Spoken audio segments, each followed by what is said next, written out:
Alright, today I'm going to show you how you can connect your Matomo to your WordPress site and start tracking your analytics in Matomo. All you need to do is come to your WordPress, click on Add Plugins, and then search for Connect Matomo. Don't install the Matomo Analytics unless you're paying for the cloud service. If you're using this self-hosted service, use the Connect Matomo, click on that. Then once it's installed, activate it, and then you go to Settings.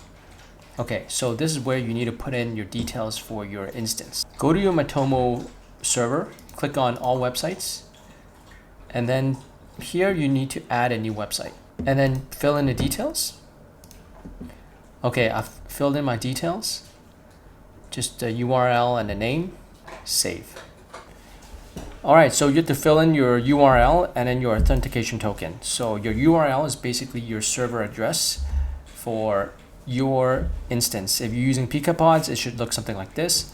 And then you need to generate an authentication token. So how you do that is you go to your Matomo, you go to this little gear button, go to Settings, under Personal Security, click on that, and you come down and you create a new token.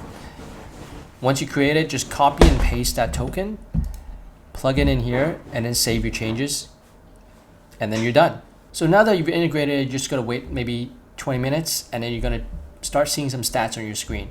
If you enjoyed this video, please like and subscribe. But also, I've created an AI agent that automatically analyzes this data for you on a weekly basis and then sends you a report so you can find ways to improve your blog's traffic. If you're interested, check the description below to get my automated AI agent for SEO analysis.